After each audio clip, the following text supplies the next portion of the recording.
Welcome to Small Biz, Big Wins, where every episode is a new journey into the heart of entrepreneurship. I'm your host, Summer Poquette, here to navigate the thrilling world of small business with you. Each week, we dive into the inspiring stories and joyful triumphs of real business owners. Get ready to be empowered with actionable advice, and most importantly, celebrate the spirit of small business. Let's dive into how every small victory shapes your big success. This is Small Biz, Big Wins. Let's make it happen. In 2018, I made the decision to open a marketing agency. I knew to help more small businesses with their marketing needs, I needed more than just myself. This wasn't an easy decision, and if you tune into episode 1, you can hear more about that decision and how it came to fruition. Running a business as a solopreneur is very different than managing employees and growing a business beyond just yourself. To be honest, I think it's one of the greatest and the hardest things I've ever done as a small business owner. I often say business ownership can be lonely, and it's not because I don't know other small business owners, but running a marketing agency isn't the same as a lot of businesses. I don't know many agency owners, to be honest, and that is until I met Rob Johnson with Wayne Media in Brighton, Michigan. In fact, I'm here at Wayne Media and at their podcast studio, the Speakeasy Network. The Speakeasy Network produces Small Biz, Big Wins. So if you're looking for someone to produce a podcast, check out the link in the show notes. Rob and I run very similar agencies. He's a lot larger than I am, but I wanted to have him on the show today as a guest to talk more about his decision to open an agency and how he's grown his agency, his struggles, his triumphs as a small business owner, tips for anyone thinking of owning an agency or opening one in the future, advice for small business owners who are thinking about hiring an agency like Wayne Media or Keep It Real Social. So welcome, Rob. Thanks for joining us today and for having me in your office and your studio. It's absolutely beautiful. Yeah, thank you, Summer. Yeah. So tell me a little bit about yourself and how you kind of came to open an agency. Yeah, so really for the first, I'll take you from 18 to 33 now. So I'll give you a very quick 15 Oh my gosh, you're rundown. so young. I am 46. You are 33. Oh my gosh, that's crazy. The problem with me is I lost my hair when I was like 29. So most people think in my 40s, and then the whole left side of my beard is growing gray, which is awesome. Oh, all I see is you with a hat on, so I wouldn't know that you're bald. See, that's the purpose of the hat. That's the purpose of the hat. So basically, from the time I was like 18 to 22, I was in the medical field. I was working as an EMT from the time I was 15 until I was like 22, and when I was towards the later end of that medical run, I was working in a hospital on a medical floor and didn't like it. Mm-hmm. Towards the end, it became, to me, I saw the healthcare industry as being very unethical. And I was in college at the time for nursing and decided to do a complete major switch and flip to business. And as I was doing that, started really getting into entrepreneurship and reading a lot. And then I went from my BBA to my MBA. And then where it all kind of clicked for me was I was in New York presenting my thesis, and I was talking with one of my professors about what I was going to do next. And at the time I was working at an IT company, and I worked there for about 8 years in their data center. Well, it was a finance company. I worked in their IT department, I should say. Make sure I keep my facts straight. And because nowadays someone will fact check. Absolutely. Absolutely. And one of the people I used to work with, two of the people I used to work with actually work here now. So, okay. So they'll fact check me for sure. Well, at the time I was like, well, I really want to get into podcasting. 'Cause a couple of years prior, I'd started my own podcast. And really that was just, I'd written an article on a blog that I was running. Okay. Someone read it and invited me on their podcast to interview me. Nice. And how many years ago was this? This was in 2013. Okay. So in 2013, I had written the article, and then someone read it and said, hey, I want to interview you about this article. Come on my podcast. So then when they asked me, I was like, all right, well, what do I need for a podcast? Yeah. So I was Googling, and there's not, obviously in 2013, a ton of information about what you might need. So I picked up a microphone, and I know for me, I've been a pretty avid podcast listener since 2009. Okay. So wow, you were like an early adopter. Pretty early. And so I hated listening to podcasts with terrible audio. So I was like, well, I'm not going to go on this show with bad audio. So I went and bought a mic, got it set up on my laptop, and then did the show. And at the end of the show, is when it ends, there's some small talk before, we disconnect. And the guy's like, dude, you need to start a podcast. He's like, that was really good. And I was like, huh.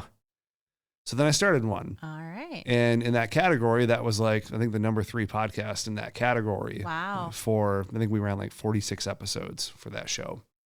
And so I was like hooked. I was like, all right, getting thousands of downloads and a ton of hate and comments, it's the early, it's up my alley, the early internet. And, so then as I was finishing my MBA in 2017, I was like, well, I really enjoy podcasting. And at the time I was starting to dabble in entrepreneurship, started like a financial wellness company. I was going into organizations and helping their employees with finances. Got it. And as I was starting to do that and kind of playing around with it, I was like, this is going to be a very intense business to scale because I need more of me. Yeah. And most independent financial people are going to start their own brokerage or do their own thing. So it'd be very difficult to grow a company like this. Yeah, you're only going to be as big as how many people you can go in and serve. Yeah, exactly. There was no built-in automation that I could figure out with that company. And other people like Dave Ramsey had already licensed software to do that inside of businesses. So I felt like that market was pretty much the demand was being met. Yeah, it was being. So for me, I was like, well, I'll just keep pressing along with this till I figure out what to do next. And then sure enough, one of my friends said, hey, I really like the website that you did for your financial wellness company. Could you build me a website? Oh. And I'm like, I've never built anyone a website before, just on my own. And he's like, well, this looks really nice. And this was fake it till you make it. Right. Fake it till you make it. And I was like, well, I guess I can do that. And he's like, I like your social posts. Can you just run some social media posts for me? And I was like, yeah. So did that. No formal business or anything yet. And so then as I'm sitting there thinking, I'm like, well, I don't, like, even at the time, I was like, most marketing companies that I saw online or that were local were just like, we'll get you to the top page of Google. It just kind of seemed really used car salesman. All that white hat SEO. Yes.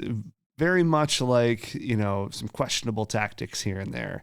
Absolutely. And so at the time I was like, well, I don't want to start a marketing company that's just marketing, because then all I can talk about is SEO and everything that everyone else is talking about. And it's very difficult to differentiate yourself. And I said, well, what if we just built a podcast studio in the middle of our marketing agency? Because then we're creating content that's original that we could use for them. Chopped up. They could use it for social things. posts. Yep. And when I'm meeting with clients, I have something else to talk about other than just marketing services. And again, this is like 2011. This was so at the 13. point where I was getting ready to start this was 2017, 2018. Okay. So this was kind of evolved over time. And the podcast studio really came into fruition in 2018. And then the problem was it's so expensive to build. I was like, well, I need to. And the equipment. Yes. Like sitting here in your studio, I mean, you have a lot of equipment.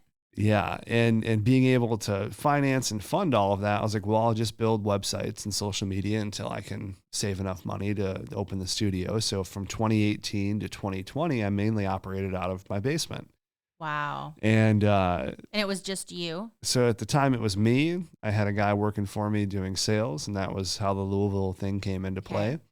And then Chris, who's now our web director, him and I were working together at the IT company.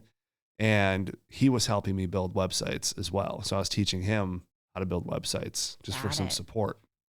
So then him and I basically in my basement cranking out websites. And then Amanda, who's our creative director now, she came on board shortly thereafter. Okay. So it was mainly the three of us that were kind of getting things rolling. And then your basement remote. Yeah. Amanda was remote. And then Chris every day would come over to my house and we'd just work out of the basement. Wow. And then over time, we started to, accumulate more clients and work together. And then like me, Amanda, and Chris went to lunch one day right next door to this place. And we were talking about finding a building. So I'll never forget it. We walked outside and Chris and I are looking across the street because there was a building up for lease. And I said, that might work. And Amanda turns around and she's like, what about this place? This place is for lease. And, and the sign was a Griffith Realty sign. So I called Scott Griffith, who I did not know at that time. And then he became a really good friend and now a client. And we produce this podcast. Oh my gosh, that's fun. So it was it was a really interesting evolution. So from there we opened the studio and then just kind of went from there.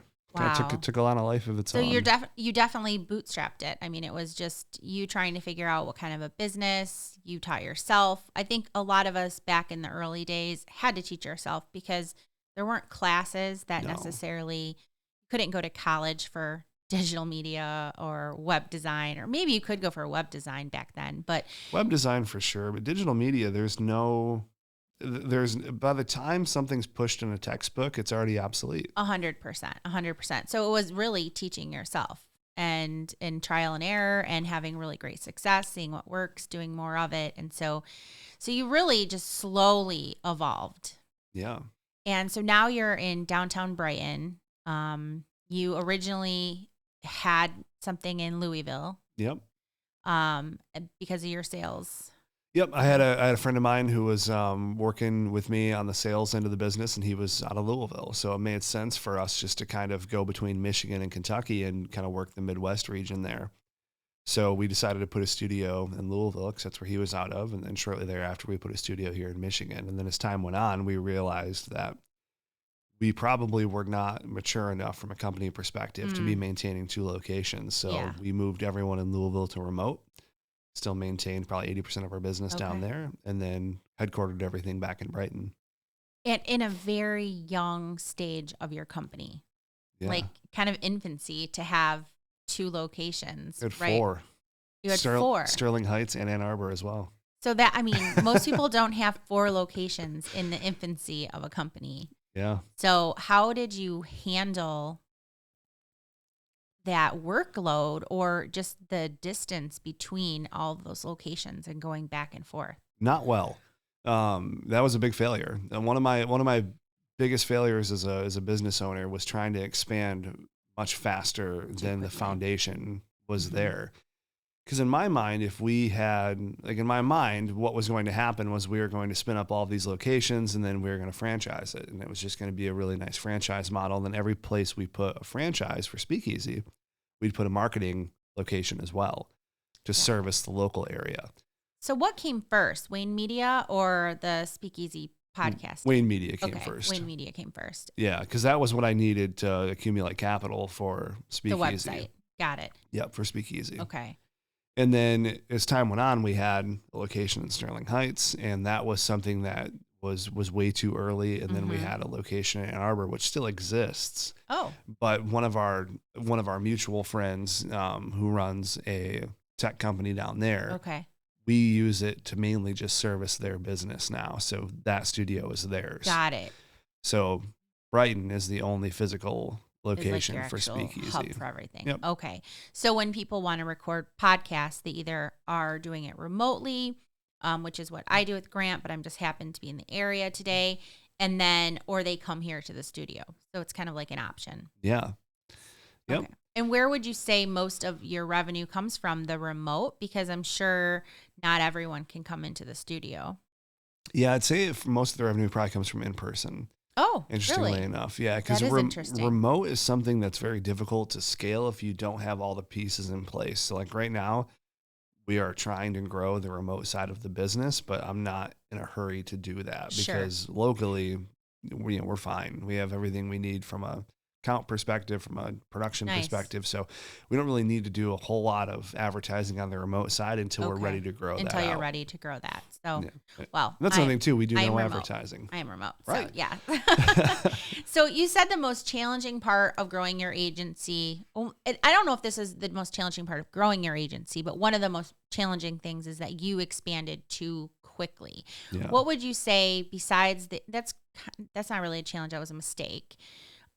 What would you say a challenge was for growing the agency? Like, have you had products or services that you've had to let go or that you've tried because trends come and go? Yeah. I would say the hardest part about growing the agency has been processes. Like it's to me, the difference between when you become a solopreneur and when you become an entrepreneur is the process that you can hand off to other people. So for me, it was difficult to even think about scaling and hiring more people if I didn't have processes to hand them that they could walk through, right? Okay. And also too, because we're creating such a new thing, a marketing podcast studio doesn't really exist in many Exactly. places. So we're kind of we are writing the book all on our own. On how to do it. Exactly. So for me, crafting the processes and trial and error and going through all those failures to figure out what works and what doesn't, even like what CRM we're using or what project management tool we're using, like all of those things we had to figure out on our own at a painstaking length because of all the trial and error, which as a startup can frustrate a lot of people. It is frustrating. And software, as you know, like we've tried out a lot of the same stuff, and I might like one thing, you might like something else, but software's change too. Oh yeah. And their pricing structure changes, they add new things, and then someone on your team might like one thing. And so developing those processes and procedures that you can kind of hand off. Would you say you develop most of those processes and procedures, or? I would say that I probably developed the core for each department. Okay. And now I have a department lead. So I have a lead over web, video, creative, and the studio. Okay. And those leads are responsible for working with their teams to create the procedure. So we'll say, hey, we need a procedure on these 8 things. Let's put it on the roadmap. Here's who's going to create it. And then they'll handle that creation process based off of the templates that I originally had written. So that kind of leads to my next question. And I think this is hard for agencies and agency owners, not agencies, but agency owners, is they're all kind of set up differently. Like a retail store can go next door or down the street, pop in, see how the other store is set up, kind of what POS system they're using. Yeah. Most of them are pretty friendly if they're not competing in products. Yeah. But I can't go next door to an agency and be like, so how do you have it set up in here, Rob? Like I don't have that capability because agencies don't exist the same way. And a lot of them are remote. I know we're going to talk a little bit about this in your podcast coming up about, the evolution of agencies, but they're not usually, some of them are remote, hybrid, some have studios, some don't. But in terms of how you are set up, you haven't always been like this, but now you have a leadership team. So you're kind of like you're the founder, CEO, and under you have your leadership team, and then your leadership team kind of runs those departments. How did you get to that evolution of having that come to be? Because I'm in a weird spot right now where I don't have that set up, but I'm feeling through our conversations that setup's giving you more freedom to grow and work on the business.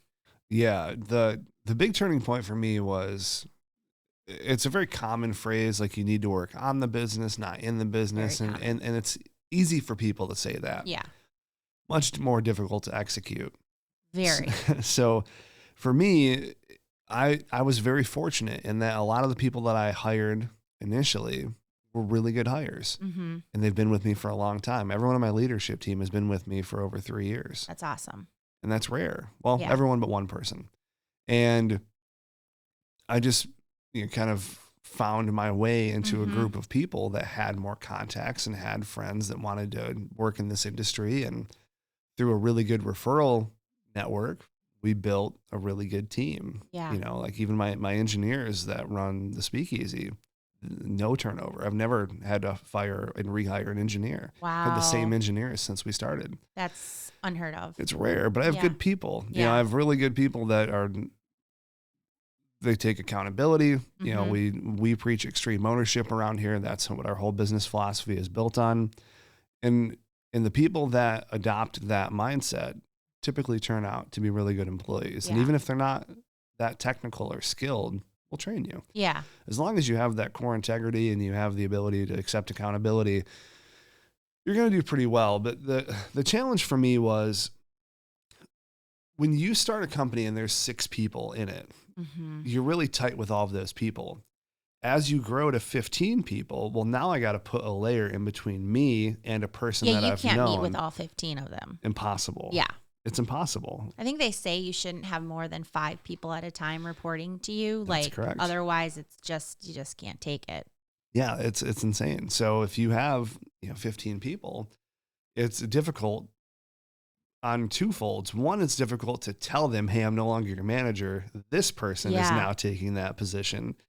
And secondly, it's hard because for me, I am so invested in the people that I brought in and hired. For sure. It's hard for me to stay away and not interject, which I don't do, because Yeah. then that's stepping on the leaders that are in the organization, right? So like how in the weeds the day to day are you now? I mean, because if you have grown this from 2017, 18, that's not a lot of years to not really be in the day to day.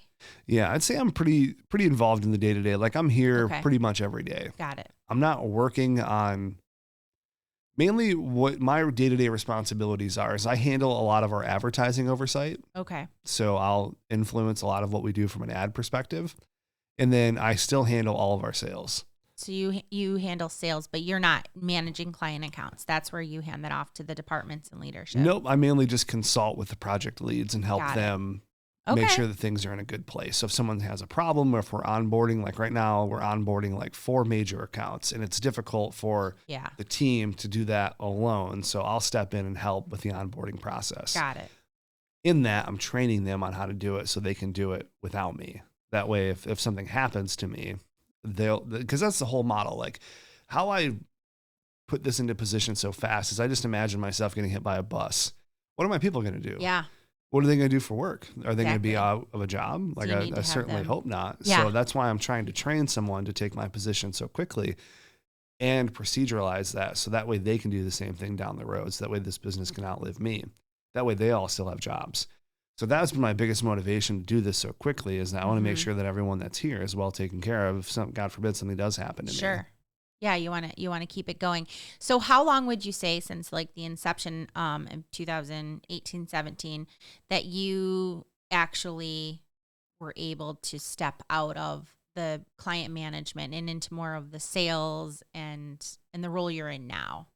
I'd say 2022 Q4 was probably the biggest turning point where I put in place a full leadership team.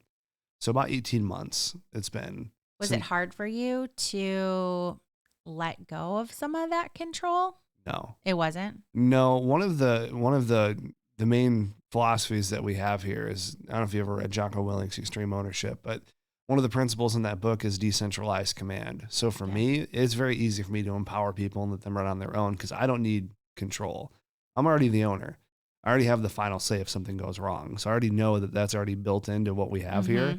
So if something's going terribly off the rails, I can easily step in. But what's fun for me is to watch people who came fresh out of college, zero experience in the professional industry, to now running a company of this size. To have that, you're empowering them and helping them flourish. It's super fun to watch that for me. That's a great take on it. I think for a lot of small business owners that feel that control, that sense of control. And I'm talking to myself sometimes here when I'm like listening to myself, I'm like, Summer, that's you. But letting that go so that you can see someone else grow. Yeah. And the other thing too, is they're better at it than me. Like there's like every one of my department heads is better at their job than I would be at it. Well, they say that's what you're supposed to do. You should hire someone who's better than you. Right. Like I can't possibly do all the things. I can figure it out. Like I can film, I can obviously. You can teach yourself. You have. Yeah, absolutely. Yeah.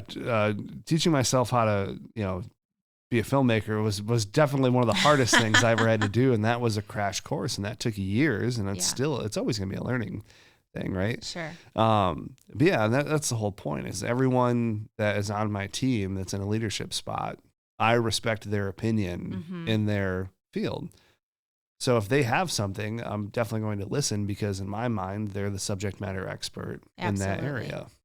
So small business owners tuning in really need to listen to the advice of hiring people, good people, and building them up and hiring people that know more than you and investing in them, believing in them, trusting them, letting them do what they do best and you taking that step back and not micromanaging. I see a lot of small business owners doing that micromanagement and I think their team starts to deteriorate because of that. And then they wonder why so-and-so left and went to this place.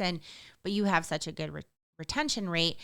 What do you love best about what you do now that since you've really, you're in this new role and you're not managing accounts and you're doing sales and you're doing consulting and you get to watch these people flourish. Like, what do you love best about it? So I love, as I said, I love watching the people grow. So Mm-hmm. people that came in as a creative assistant and now creative director. Like, Yeah. what a transition. And I love consulting. So that's what I do a lot of my day, is just talking to business owners about what they're doing wrong, not from a marketing perspective, from a business perspective.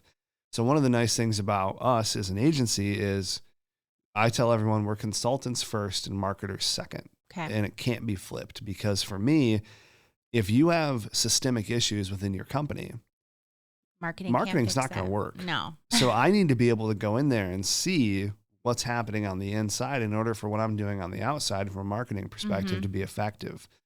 And that's my favorite part, is going into companies and seeing their inner workings. Like I walked one of the manufacturing plants over in Novi, and the guy was just walking me through his 10-year history of how he grew. And he's like, before this was an empty warehouse. Now we have manufacturing and laser cutting, and like, it's fantastic listening to these entrepreneurial stories. And then very humbling to be like, all right, now we want you to come in here and tell us how we can make it better. And it's like, wow, what a nice thing. Yeah. It's just, it's a nice feeling that people value our reputation at Wayne Media so highly that they want us to come in and consult and collaborate on what the next step looks like for them. Yeah. And you probably learn a lot of things about what not to do as a business owner, as well as, absolutely. So like, put that in your little back pocket, like, oh, don't do what that person did, but also that inspiration, like, okay, if this person can do it, or that was a really good idea. So the consulting is probably a lot of you learning too. Absolutely. And that's always, invigorating for small business owners, I think, personally, when you can learn about how you can do your job better and make your agency better. Yeah. And also too, sharing with them mistakes I've made. I've made a ton, and well documented. And that's important. It's important to recognize those failures. And even like, I socialize all my failures with everybody in my company. So it's not uncommon for me to call an all hands meeting and talk about something that I did wrong. Yeah. And I think that helps build the culture around here of accountability. So when someone does make a mistake, they know that no one's going to come down on them. Sure. And they're going to get smoked for, a once in a lifetime mistake. Well, and you're being human. We had Jennifer Shorter, who owns 4 retail stores in Petoskey, on a recent episode. And one of her pivotal moments was just being human and letting her guard down as a business owner. And when people can see that, they are like, okay, I want to work with this person. This person is not above me. They're just like me. They cry like me. They make mistakes like me. They fuck up like me, like everything. Yeah. And then you're like, all right, I can do this, because you feel comfortable doing the same as what they did. Yeah. And the other thing too is shattering the illusion that like being a business owner is easy, or it's flexible, or it's super enriching. Like, it can be. Sure. You can make a lot of money doing, being an entrepreneur, but there's been times within the last 3 years where I've had no money. And that's a hard thing for people to understand. And it's a significant risk, but it's a risk, huge risk. I'm a big risk taker. I like that. That's a good feeling though. Yeah. To invest in something that you believe in. Yeah. Because every time I've done that, it's been the right call. Yeah. And if you've made the mistake, you've learned from it. I think you bring up a good point for anybody thinking of starting a small business or maybe starting an agency, that there are rewards, but there are risks, and it's not something that you just get rich off of immediately. Like you said, there are times where you've had no money, or you've had to not pay yourself because you have payroll to make, etc. So what advice do you have for someone thinking, well, I taught myself how to make websites, I want to start an agency? Yeah. I would encourage them to really do a thorough audit as to why they want to do it. Because you had mentioned a few moments ago, and I was going to follow up on it, but now is probably a good time to do that. You had said that you don't know a lot of agency owners. And the reason for that is because there's not a lot of good agency owners out there. And I'm not saying that to like put myself in a class of like, I'm a good agency owner. What I'm saying though is like, I've been in Livingston County for almost 5 years now. I don't know any agency owners.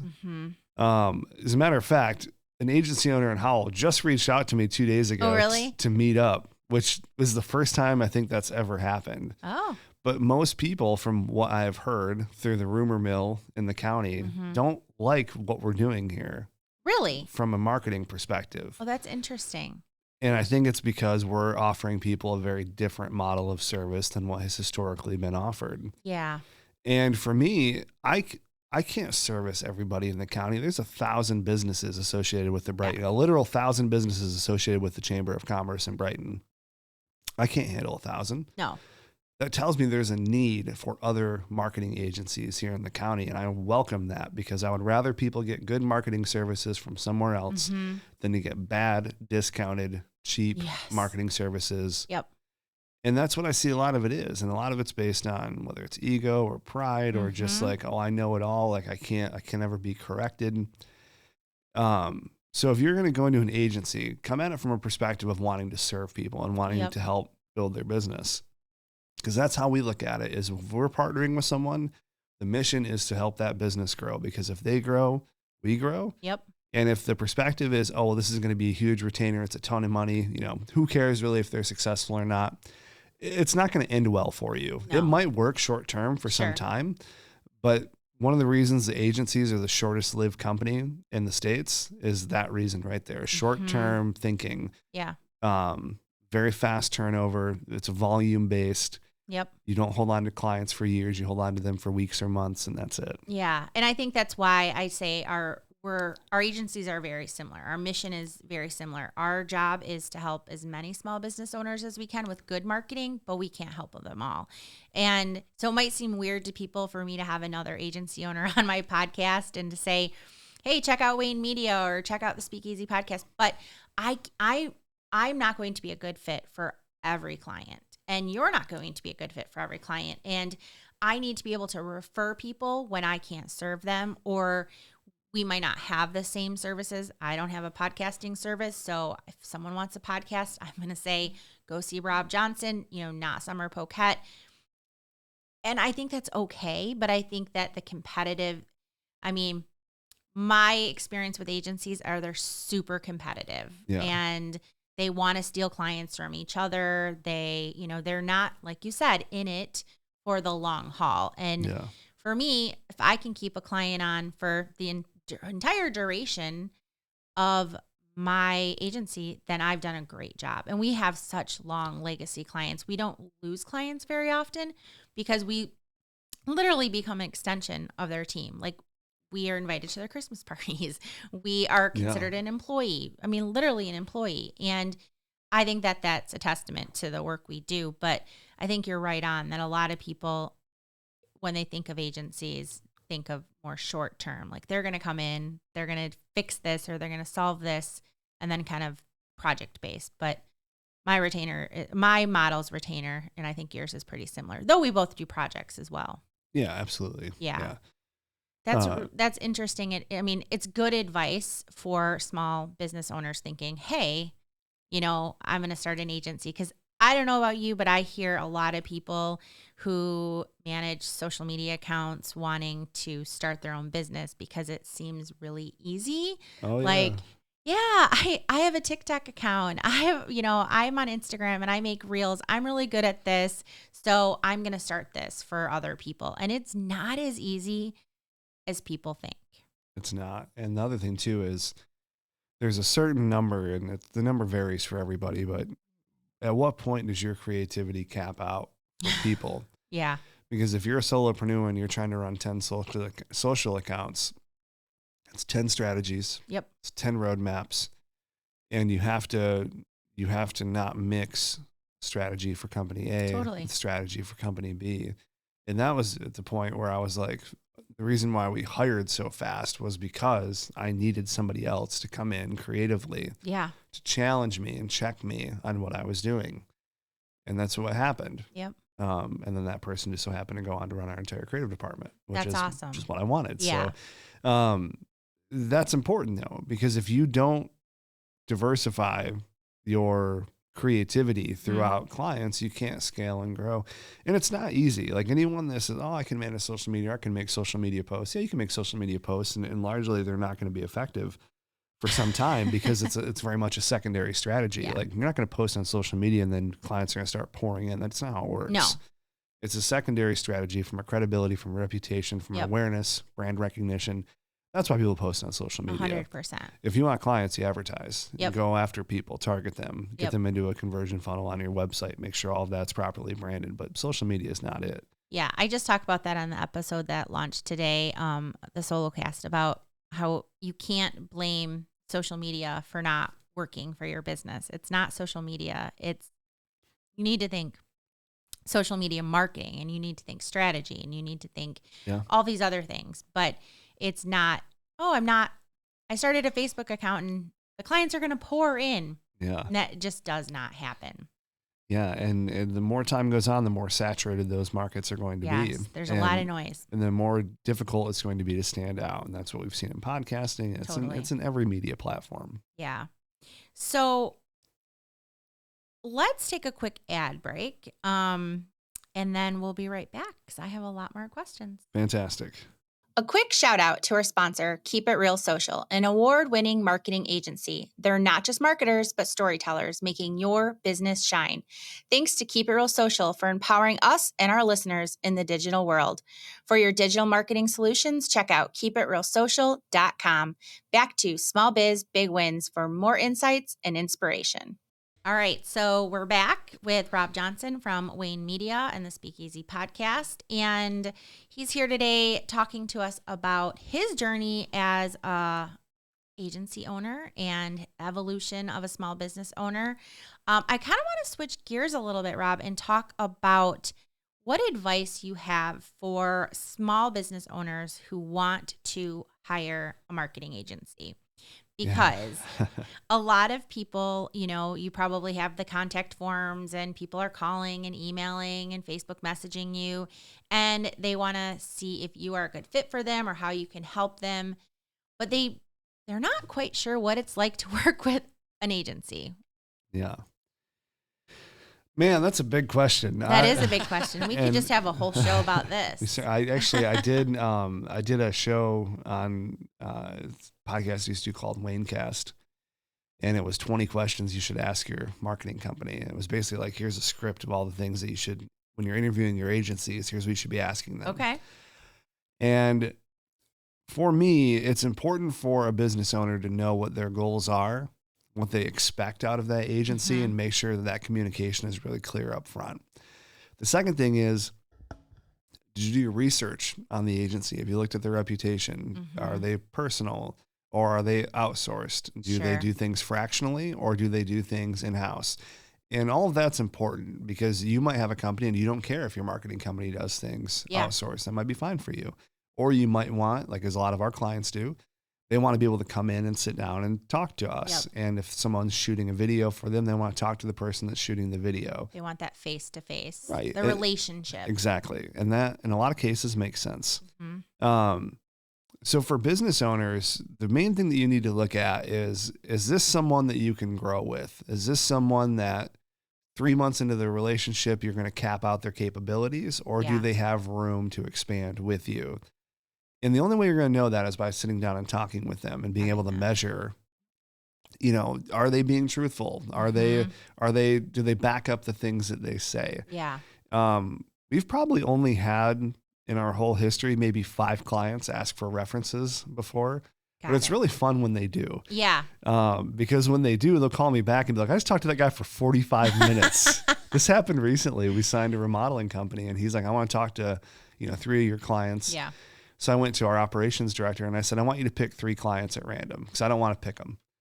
And then she picked, and she didn't know what for. Yeah. So she picked them and I just gave them all their contact information. And, I said, who do you think is going to be the best out of this list for their industry? Yeah. Right.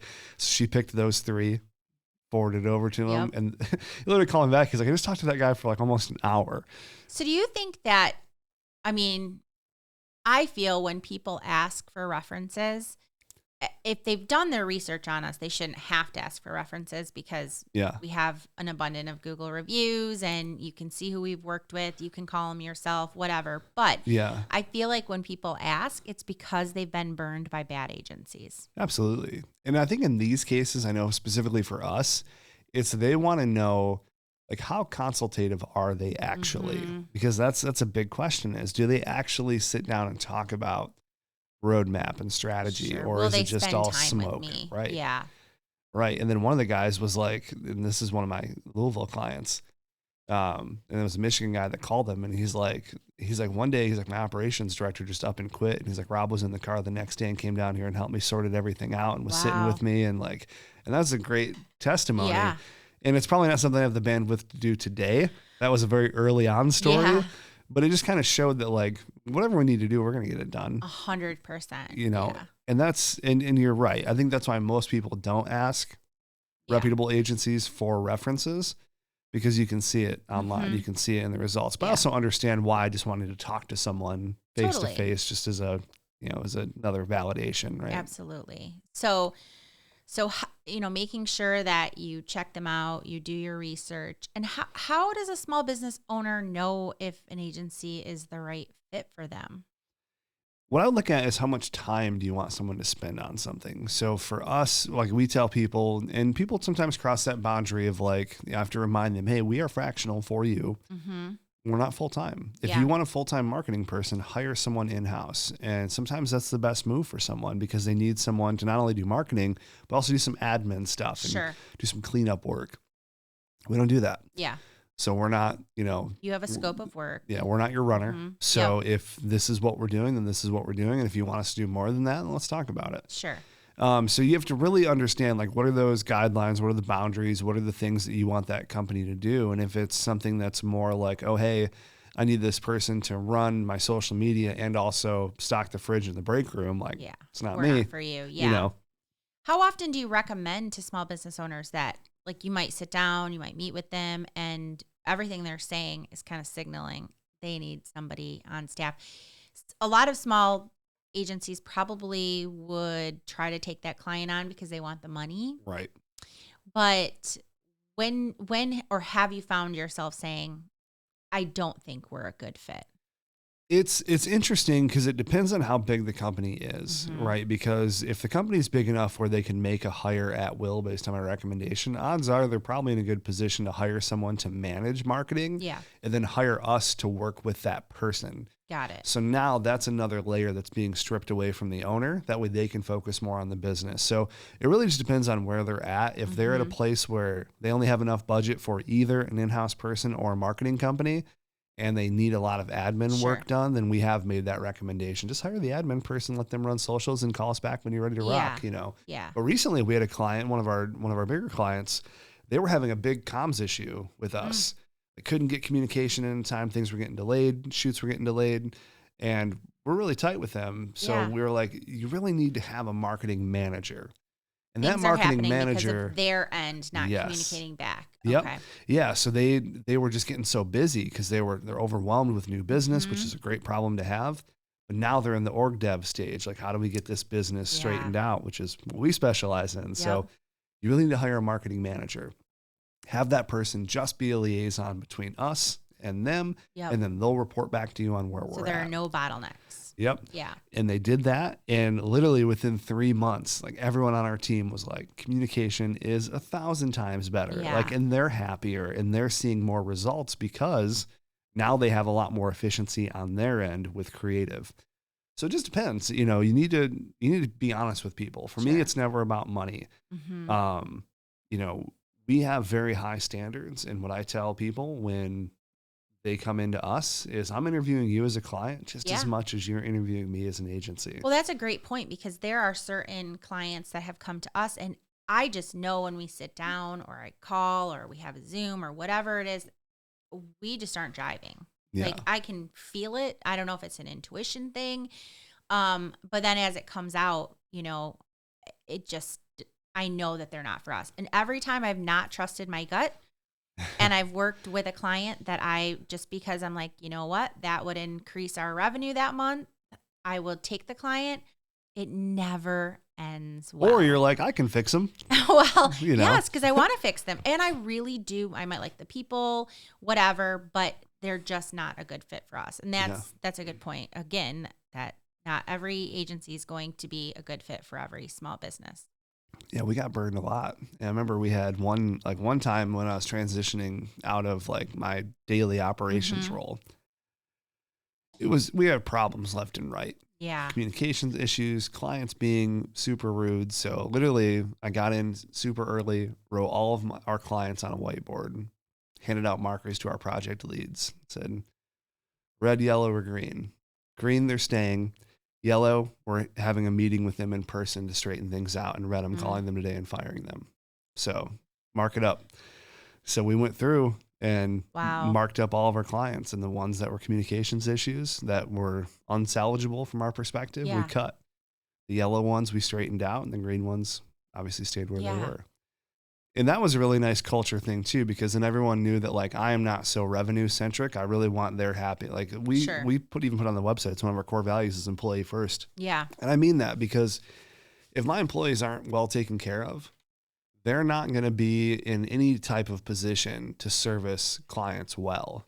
You know, if they know that every time a client has an issue, even though it's not necessarily our fault, if I side with the client and be like, hey, you should have just known to do that. Or, you know, like people know that I have their back. Yeah. And that's a really nice thing from an operations standpoint when you come to work every day, is that if you make a mistake, you know that you're not going to get you're not going to get smoked by the boss for that. Well, and that you have your employees back. You know what I mean? Yeah. Like they feel protected by you. And I think that's huge. We have same situation. We have a few clients that are kind of borderline. We're some struggles with them. I think every agency does. Oh yeah. And it's more communication issues, but they're, you know, scope creeping, all of that issues with, you know, the account manager and, you know, working way too many hours on an account and being kind of taken advantage of, text messages that are coming in when they shouldn't come in because now they think we're a full-time employee, not just, you know, like the fractional agency for them.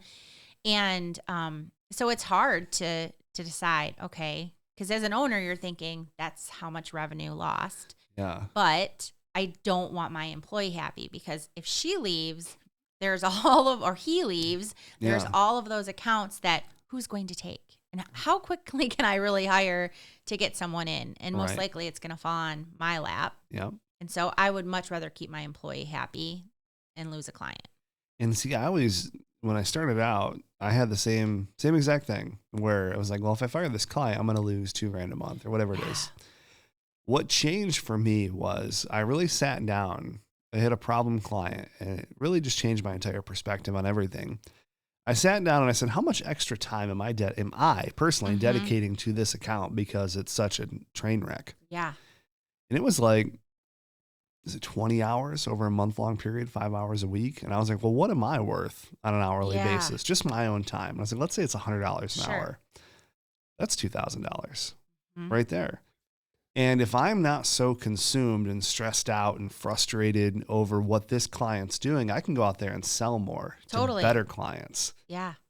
So that's where I was like, I don't care if cutting a client puts us in the red. If it's a problem, it's a problem. Sure. It's revenue independent to me. It has nothing to do with the money.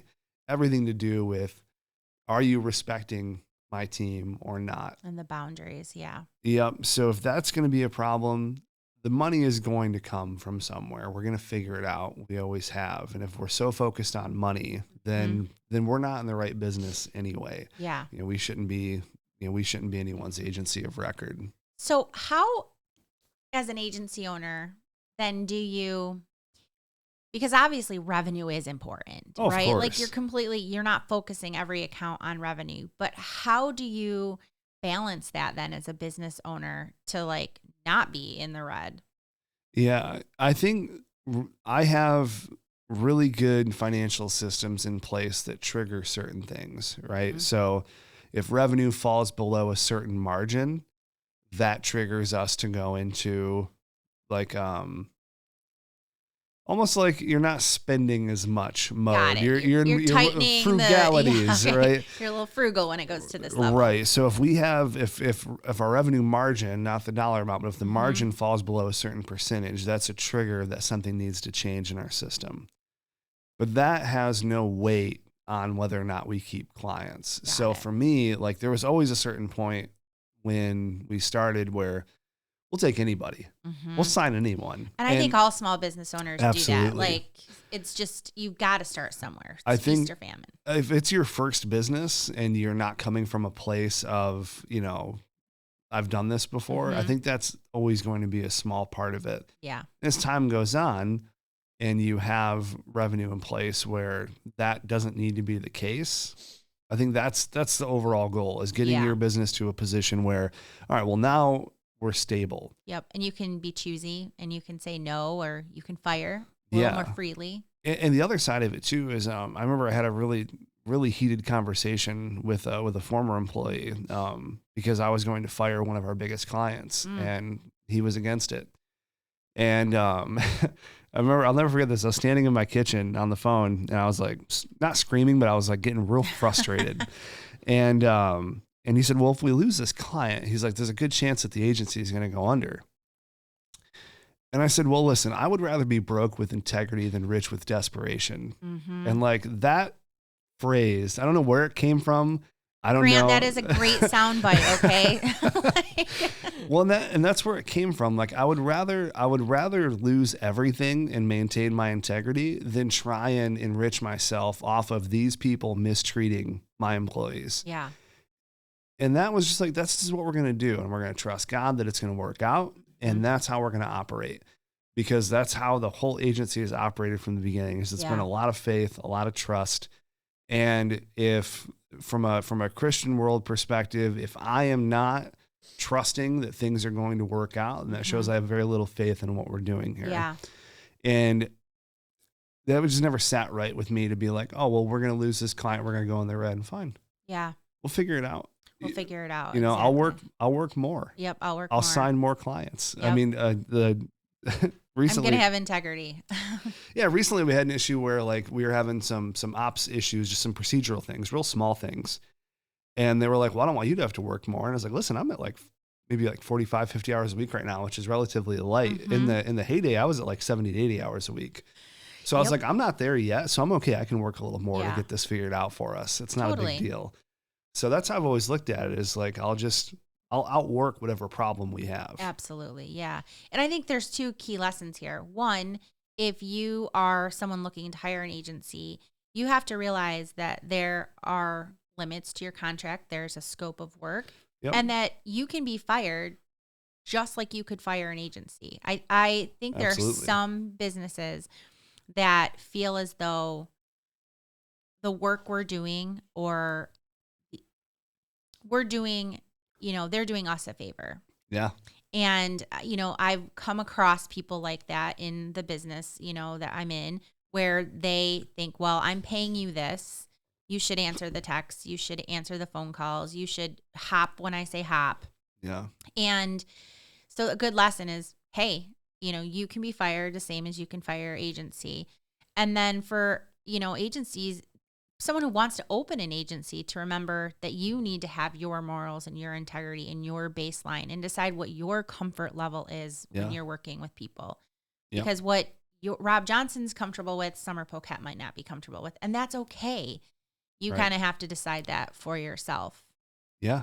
And I'm at a point now in my career where I can't tolerate disrespect. So I'll give you an example. We had a client come to us recently. It was recommended from one of the colleges I spoke at.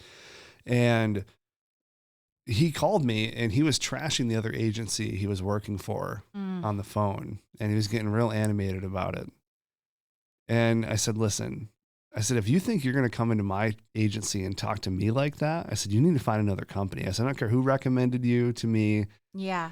I don't operate that way. So I understand you're not happy with your last agency. They may have done some things wrong, and turns out they did. He had a lot of valid points. Totally. But the way he was articulating it, I was like, that's not how you're going to talk to people here. Because I said, largely, you're not going to talk to me. You're going to talk to Web or Ops or whoever it is, but it's not me. And I can't have you talking to them like that. Absolutely. So we have an understanding. And he's like, absolutely. He's like, I'm really sorry. He's like, I'm just frustrated. So generally, if you check people once, you'll see where their character lies. Yeah. Because it's natural to get frustrated and upset. 100%.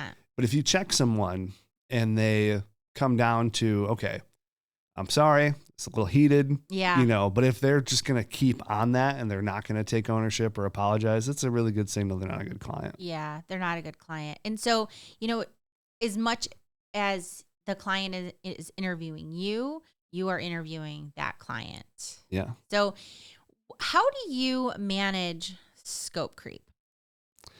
So it depends. I mean, when we write our agreements, I will say they're relatively thorough, especially on the social media side of I think one of the biggest challenges I would imagine any social media company has is, frequency of content, right? Yeah. How many posts are you going to put out per week? So we pitched a company recently and they said, hey, we want 6 posts a week. And I said, all right, cool. I said, why do you want 6?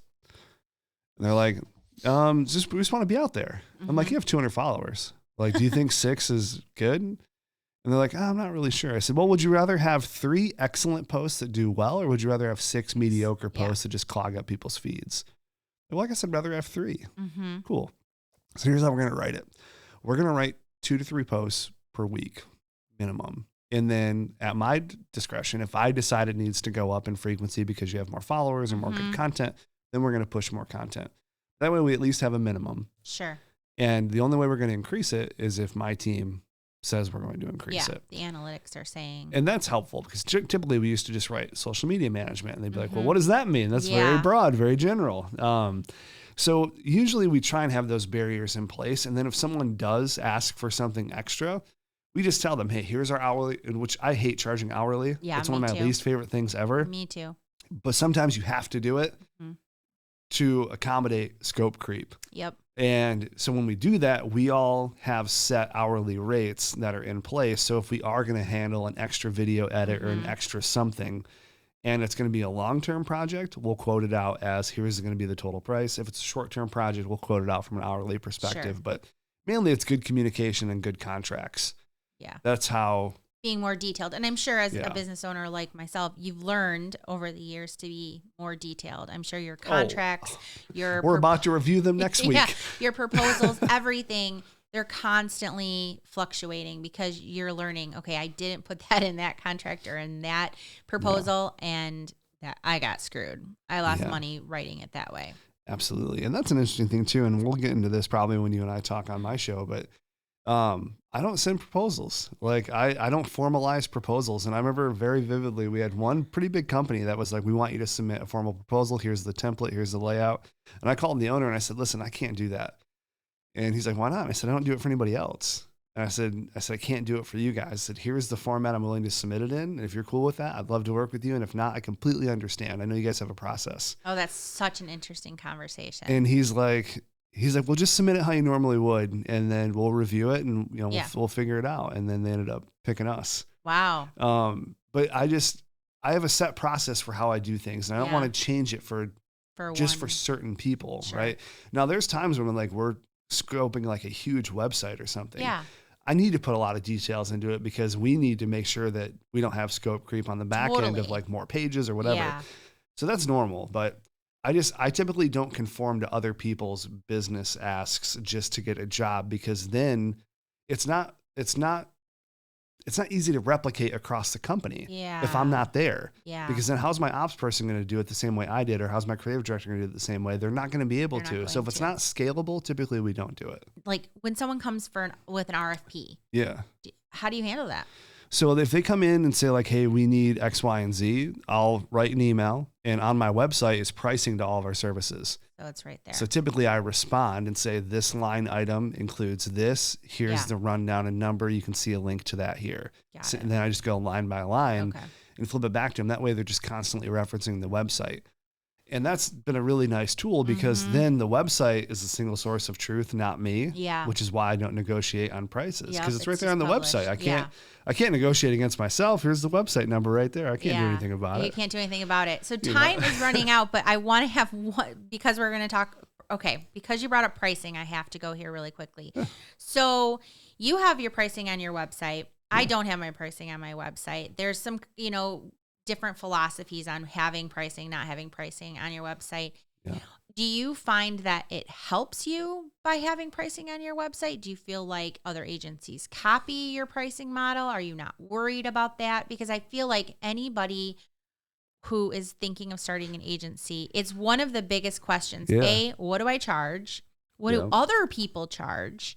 Yeah. And so you're kind of making it easy for somebody, but if you don't care about that, so I mean, what's your kind of philosophy behind putting your pricing on your website? My wife and I talked about this when I first started, because I said, I'm putting all the pricing online. And she's like, I don't know. She's like, same thing. Like, that makes it really easy for someone to copy Yeah. what you're doing. And I said, well, they can copy the pricing, but they can't copy the people. Yeah. You know, A good philosophy. go find a staff like mine. You can't. Yeah. Go find someone that can execute our business model the same way that we can. You can't. Because this is my process and business model that I created. So if someone wants to rip off the pricing and say, hey, they do X, Y, and Z, they don't, because they're operating off of someone else's playbook. So for me, having the pricing on the website is a major qualifier for new business. So like when someone comes in through our funnel, 80% of the time they're qualified. Because they've already seen right there the pricing and what you charge. Pricing. So I had a guy come in, hit the form, and he was like, hey, I saw on your website, it's going to be this much. I want this package with this inclusion. He's like, just write it up and send it to me. We talked for like 5 minutes and it was like a $10,000 deal. Boom. And it's right there. And it's just a lot easier from a qualification perspective, because now they just see. Now it's just there. And again, we had a company come in and they needed a lot more than what was on the website. So then, we have to go a little custom now. Yeah. But they at least know ballpark where we're starting at. And that's always been a nice factor. So for me, if someone, and I've had someone try and copy literally all my speakeasy packages, same language too. Wow. And that happened. And in my mind, I was like, great. I was like, well, you can see night and day. Like, this is like the wish.com version and this is the real version, like you can see. Yep. So I don't really care if it gets them a few more clients, fine. Yeah. Like but will the clients be happy, or will they end up just coming to you anyhow? Right. Yeah. So everything's going to work out in the end. So I've just always led with like, here's what it is. I'll be completely transparent. And if that bites us in the ass a couple times here and there, I'm okay with it, because on the net, it's going to work out for us. Yeah. Having that faith, I think that's a huge thing. So well, Rob, I think you and I could talk for several more hours. We are going to talk for another hour coming up here on your podcast. So absolutely. One last question, and I ask all my guests this, but what would you say is a big business win that you can share with the listeners that can inspire them in small business? Yeah. I think my biggest win as a business owner is seeing my people have good paying, meaningful jobs contributing to society. And we've built, and we is very inclusive, because it's not just me. Mm-hmm. Everyone that's been here has been a part of building what we have here at Wayne Media. It originated from my brain, but the execution was not all me. Yeah. So to me, the biggest win I have is like walking in and seeing 10, 15 people here, like most of the time enjoying their jobs. It's never going to be 100%. No, it can't be. But overall, when we do our surveys and all of that, they're happy. Mm-hmm. They like what they do. They'd recommend their friends to work here. Like, that means a lot. Yeah.